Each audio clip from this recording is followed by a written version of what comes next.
27-yard run. Welcome back, Roadrunners, to the Lip Medallion. I'm going to get right to it. There's not a game bigger than today's game for our fighting Roadrunners. They're traveling from San Antonio to El Paso. That's a pretty long flight. That's a pretty long drive.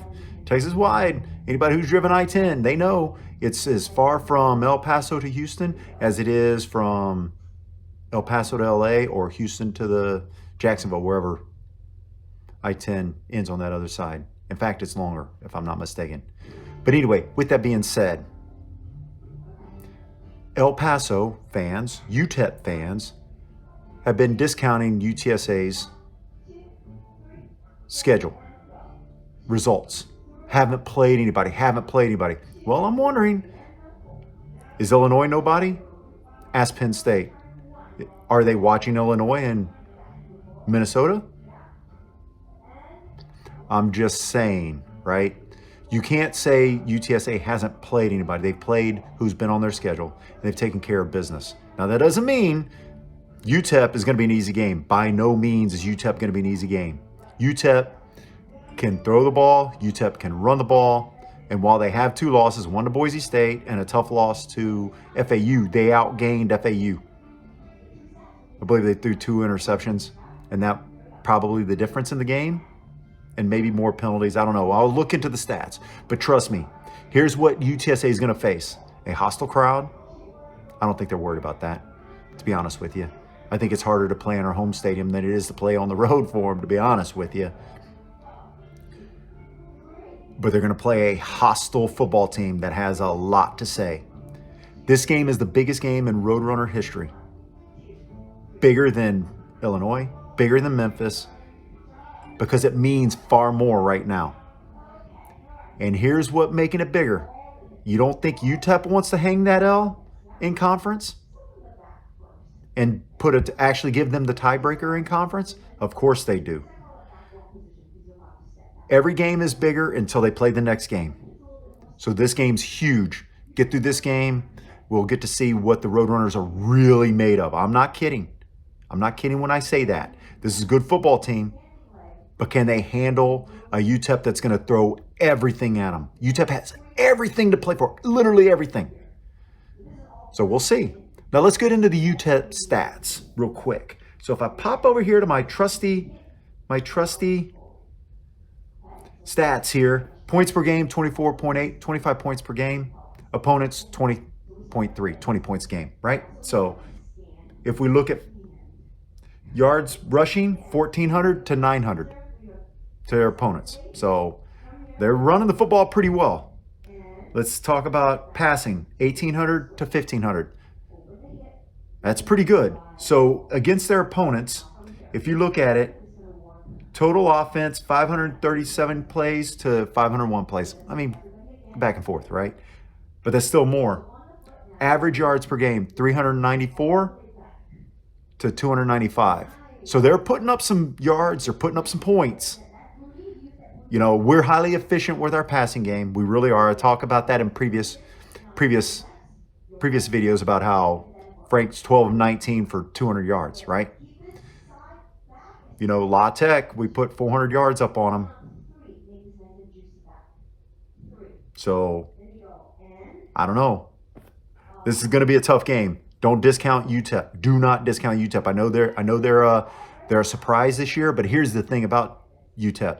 Dana Dimmel has had, I mean, yeah, he got fired from University of Houston, but he did have some success there. So he's no stranger to conference rivalries, right? He's definitely no stranger to Conference USA because that's where Houston was when he was coaching Houston. So we'll see how this plays out. Definitely the Roadrunners, every game, I've said it in the past, have to bring their A game. Have to bring their A game. They have to. They can't commit stupid penalties. They can't get personal fouls, you know, out of bounds, flipping guys over like they did with La Tech. But we have faith in them. I have so much faith. I'm wearing one of my older blue hats because UTEP's got an orange out, so I'm wearing blue. And I'm wearing I just got off the spin bike watching Illinois. Not having that tough of they're not scoring points, but they're not having that tough of a time stopping Minnesota. So here's my UTSA cycling kit.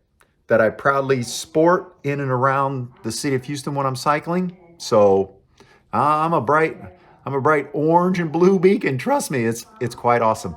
So anyway, I want to switch gears here. I want to talk about helping other road runners. So you've seen my video with Jarvion Williams. Well, he reached out to me this week and he said, "Hey, you interested in sponsoring a kid for 7-on-7 football?" And I said, "Yeah, well, I mean, what you got?" It's my first text back to him, "What you got?" And he said, "Well, 7-on-7 to sponsor a kid, it's about $200. 7 kids can be about $1,400 total." You know what I told him? I said, "I can do that." And then he started telling me it's 501(c) or C3 or whatever it is. It's charitable donation, right? And I said, that's cool because he's already thought about everything, right? He's made it easy. So I said, "I'll do you one better. Yeah, I'll throw $200 towards a player, but I'll also mention it in my videos." So here's what I'm asking you, Roadrunner fans. Reach out to Jarvion Williams at 2TenDevelopment.com. That's the number 2, and then spell out 10development.com. He's doing really good things, and he's well-spoken, he's well-educated, and he's doing great things for kids. He's helping kids. It's 7-on-7 football. And if you don't know what 7-on-7 football is, really that's more about the skill positions, simply because there are small enough towns to where trying to get 22 kids at the high school level is almost impossible. So you're playing two-way, so you can't really get the big uglies, and you really need that, right, to be competitive. So what they've decided to do is we'll play 7-on-7 football. I believe they have some blockers, but you don't have to have 5 offensive linemen, 4 defensive linemen, that kind of thing. So they do more of the skill position, and so it really helps kids who are growing up in smaller towns, who are fast, they can showcase their skills. So it's a mod of our favorite football game, college football, high school football, right? It's a mod of it. Yes, I get it. So is arena football, but it's still fun. It's still football, right? So if you want to help, reach out to Jarvion Williams at 210development.com. He's a great guy. He willingly did the video with me. So maybe you can sponsor half a kid, or say, "Hey, I've got $100. I'll throw $100 towards your football team."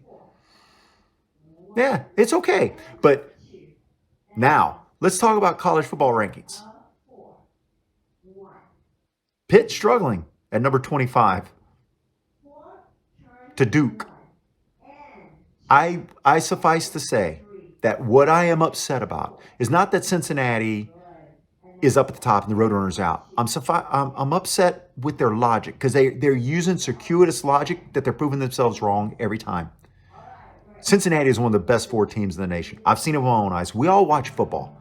I saw it. I've seen it. Yes, they struggle with Tulane, but you got to understand, when you're in conference, games are a little tough. But at the same time, they say they haven't played anybody. Well, if you're using that logic, then who has anybody in the Big Ten played when they play Iowa? When they play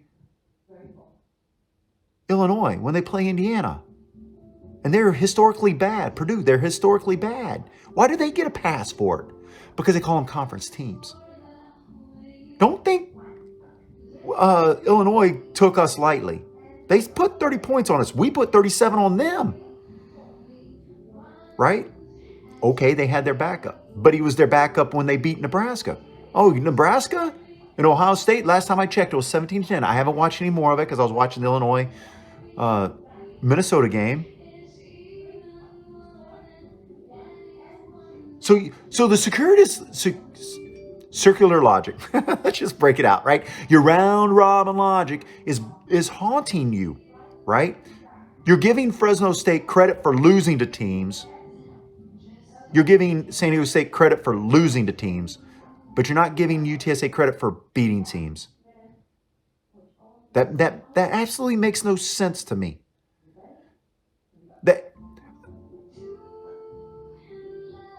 This isn't Boise State in 2007, where you said, "Oh, well, you beat Georgia on the road, and then you went and beat Oklahoma in the bowl game. Oh, you left them out of the national title. They weren't one of the 2 best teams in the nation that year. But they also weren't locked out of the BCS, right? They BCS busted that year. What you're doing with Cincinnati is literally saying you're relegated to the BCS, which is dumb. You made a playoff statement. We're going to have playoffs, and here's your chance. Well, where's their chance? And here's the worst part. Gary Barta, from what I understand, he has North Dakota State ties. He's on the committee. He literally said, who have they played? Now, mind you, North Dakota State won 3 national titles through a true playoff. So right there, he is straight up telling you that if there were 8 teams, Cincinnati would be left out. If there were 12 teams, Cincinnati would be left out. This is a guy who comes from a division that plays 24 teams, which means we've seen it. They leave a team out. Why? You've got to remove the bias. Now, am I saying Cincinnati's better than Alabama? I'm not saying that. But I'm also saying no, they're not as good as Georgia. And no, they're not as good as Michigan State. That running back from Michigan State, Kenneth Walker IV, if he's not the Heisman Trophy winner, that means he's tripped while he's had a chance to go 80 yards like 8 more times in his career. That kid is fantastic. He is lightning. He is good. And if he's not the Heisman front runner, I don't know who is. Because I'm just saying, Bryce Young's been fantastic. But that kid is lightning in a bottle. Look out for him. So there. So here's what I'm saying. So I agree with Alabama being in the top 4. I do. Because I think they're better than Oklahoma. I think they're better than these other teams. And I think they're better than Cincinnati. But here's where they're getting the problem. How can you say Oregon, Ohio State with 1 loss, Oregon with 1 loss? Who did Oregon lose to? Yeah, they beat somebody. Who'd they lose to? Again, credit for losing to bad teams. And Alabama lost to Texas A&M. On the road in a hostile environment, right? So I get it. Conference. It was a perfect setup. I saw it coming. Stop discounting Cincinnati's wins. You're discounting Cincinnati's win over Notre Dame. If Notre Dame had won that game, they'd be in the top 4. There is the problem that I have with your logic. Stop discounting them. Anyway, go Roadrunners. Let's get this win. Boo! For a group of 5 teams ranked, there are fewer of them ranked in college football playoff rankings. UTSA is one of those teams, one of the 6 unbeaten. So Roadrunners go in to take on a scrappy UTEP team. Now, UTSA, sometimes people get the initials mixed up and call them United States Tennis Association, USTA. Well, the Roadrunners, they served up an ace and locked down their head coach. I am very happy to announce this is your guy, this is our guy for the next 10 years.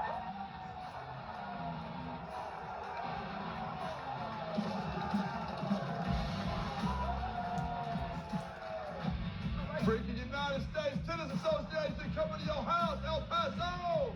You gonna bring that juice? Yes, sir. Let's go and throw the shot. Let's go. What? Big Floyd in the house. Big freaking Floyd. Woo! Game real, Spencer. Let's go work, Spencer. Woo! Double down, baby. Be smart, bend, keep your face mask out. People, I've been saying with them guys. Everybody good? Great ride. I like practice. Nice job, tennis team. Oh! Hell of a job there. And coaches will find any way to play the disrespect card on tennis.